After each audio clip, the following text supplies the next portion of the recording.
Healthy Altitudes to you. My name is Alex Burgess. I'm a registered dietitian, and today I'm excited to bring another delicious and nutritious recipe to you. So today what we're making is a balsamic chicken sheet pan meal. We've got some great veggies, some healthy chicken, and a delicious marinade to throw all on top, and it's gonna taste great. And the best part is it's a sheet pan meal, so it's made in one pan, which means super easy cleanup. Now, something to think about is this marinade that I'll be using today is actually one of my recipes that I've already got posted online. So right here is my basic balsamic marinade. It's on healthyaltitudes.com if you want to check out the website right now. Get that made ahead of time and then you'll be ready to cook along with me. Or if you prefer to watch a video, we've also got one on the Healthy Altitudes YouTube channel. So go ahead and check that out and then come back right here and you can go ahead and cook along with me. All right, so let's go. All right, so let's begin. I'm gonna start with the chicken because that's what takes the longest to get prepared. You don't really have to do much, it just needs time to sit in that marinade so it can tenderize. So normally when you're working with meat and marinating it, especially chicken or beef, you want it to sit in the marinade for about 2 hours. For more delicate things like fish or vegetables, they'll probably only need like half an hour. But for the marinade to work its full effect on this meat and make it nice and tender and juicy, we want it to sit again for about 2 hours. So here I've got a little over a pound of chicken. Normally I'd use about half a cup of marinade for a pound of chicken or meat, whatever you're using. So I've got my basic balsamic marinade here. I'm just gonna shake it up, make sure everything's mixed together. And then I'll probably measure out a little over half a cup since I've got more than a pound of meat here. Probably about 3/4 of a cup. Get that going ahead of time. So I'm measuring this out ahead of time before I touch the meat just to make sure everything's nice and sanitary. So I'll go ahead and dump that marinade into this plastic bag in which I'll be marinating the meat. But again, if I'm gonna use, or if you wanna use the marinade for something else in the future, such as a dressing, just be very careful about keeping the raw meat separate from the marinade. I'll set that over to the side, and then now I can work with my chicken. So I like to keep one hand as my dirty hand that'll touch the meat, and then my other hand is clean just in case I need to move anything else around.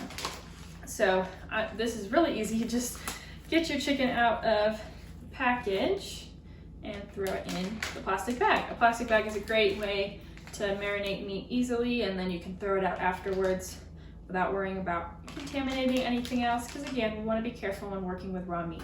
So I'm just gonna zip this up once I got my hands cleaned and mix it around, and then I'll throw it in the fridge and let it sit for about 2 hours.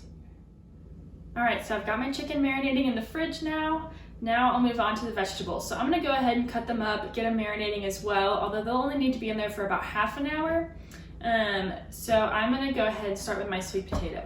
So there's really 3 components that I like to think of when making a sheet pan meal, just to make sure you have a balanced meal that'll keep you full. So first of all, we've got the chicken. You really just want any kind of source of protein because that's gonna help keep you full and also give you really important nutrients that you need. Second, you want the starch, and so that's where the sweet potato comes into play. I like using sweet potatoes or even regular potatoes mixed in with the other vegetables because they're high in starch, and so that's gonna keep us full. You can also, if you wanna cook up some brown rice, you can serve that on the side. That'll also be a great starch component. But just remember to keep something like that in your meal to keep you feeling full long after you eat it. And then finally, we've got some other vegetables to boost that nutrition content and just keep it looking colorful and flavorful as well. So with that being said, I'm gonna go ahead and cut up this sweet potato. I like to do kind of some cubes. And so I'm gonna start by, again, we want that flat surface when cutting vegetables. Now sweet potatoes can be a little tough to cut, so I'm gonna do my best to get a flat surface here. And so there we go. So at least I've got 2 halves now. They'll lay flat, won't be rolling around while I'm trying to cut them. And then I'm gonna cut this into about 1-inch cubes. So this is a great recipe for maybe some older kids to get involved with because it's a great way to practice knife skills. Having a lot of vegetables in your meal is really great, of course, for your health because you're getting all those awesome nutrients, but also it's a nice way to practice your knife skills, and that's going to come important later on when people or like your kids are left to cook for themselves once they move out. That's definitely a skill that came in handy when I went off to college, I know that. So I'm just kind of cutting these into about inch thick slices and then cutting those in half. And then I will line a few of these up and cut across to get about 1-inch cubes like I said. So I'm just gonna finish this up real quick and then we'll move on to the rest of the veggies. All right, so there we go. I've got all my sweet potatoes cut up. Now I'm just gonna throw it into this little handy bowl. And I like to keep a bowl on hand, a big bowl or a big plate or something, just to keep my prepared vegetables separate from the cutting board to give me more space. It's important to keep just kind of a clean space when you're cooking. If you clean as you go, that'll help save on time later on, and then you're not left with an overwhelming amount of dishes.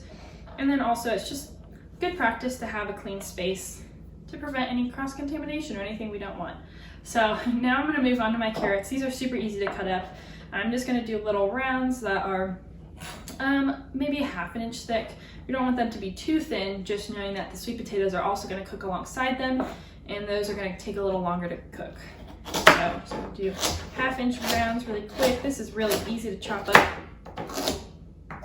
Just like that. Mix those in too. So something that's great about this lovely bowl of orange vegetables is that red and orange fruits are really high in vitamin A, which is great for our brain health as well as our eye health. You might have heard that carrots are really great for your eyes, and that's the reason why, because they're high in vitamin A. Now, the great thing about eating different colors in our meals is that each color brings different nutrients. So purple or blue or even red kind of fruits and vegetables like this red onion have certain nutrients, and if you want the scientific term, it's called anthocyanins, but really those are just antioxidants that help reduce inflammation and are also helpful in reducing your risk for cancer. So what I'm gonna do with this onion, since it's going in with these vegetables, I really just want kind of thick chunks of this onion. Normally, you might think of dicing an onion, but for this recipe, thick chunks works great. So I'm just gonna cut the onion in half, and then with each half, I will cut that into maybe quarters or even sixths. And I'll cut this little end off because we don't really want to eat that.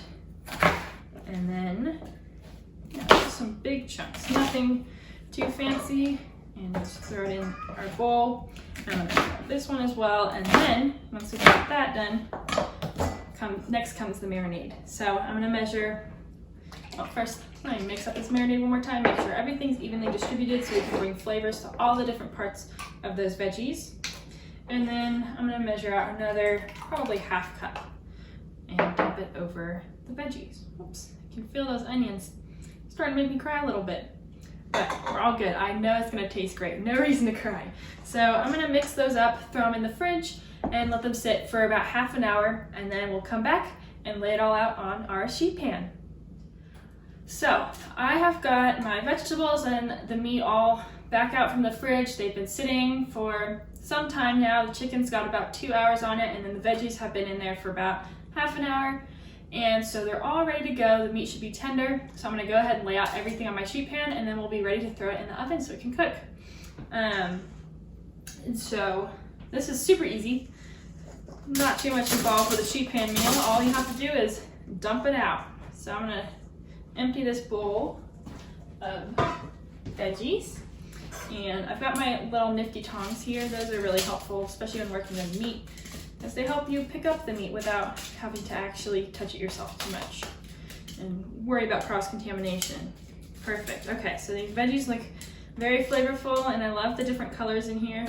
You know, something I didn't mention earlier is you can use plenty of other vegetables as well if you want to use broccoli. That's another great one that roasts well in the oven, as well as cauliflower, and any other kind of thicker vegetable will do great in the oven. So now, just to boost the flavor even more, because you know, if we're eating healthy, we want it to taste good. We don't want it to be bland. I'm gonna just do a little bit of salt sprinkled over the vegetables. Same with the pepper. Put that going, just however much looks good to you. If you like a little bit of kick, throw in some more pepper, or even some other spices. You can throw in some chili powder if that tastes good to you. And then what I like to add is garlic powder. I love garlic. There is already garlic in the marinade, but it doesn't hurt to add a little extra. So we've got our veggies laid out. This is a perfect amount for about 4 people. Once it gets all roasted, it might shrink down a little bit, but this looks like a great amount. And then over the top, I'm just gonna lay the chicken and then throw it in the oven. It's super easy. So this chicken has been marinating. Carefully transfer it Just throw it right on top of the veggies, super easy. And these will all cook, and then the juices from the chicken, anything that comes out will then just fall right down into those veggies and bring the flavor into those. So everything's gonna taste super good. I'm excited to get this in the oven. So I'm gonna throw it in. It's at 425 degrees Fahrenheit right now, and it'll probably bake for about half an hour. The size of your chicken might be a little different, so you'll wanna watch it. It might take a little longer, but if you have a meat thermometer at home, you want it to get up to 165 degrees Fahrenheit in the thickest part of the chicken. So just something to remember. If not, as long as there's no pink, then you're probably just fine. All right, so I'm gonna throw this in the oven, and then I'll be back when we've got our finished product.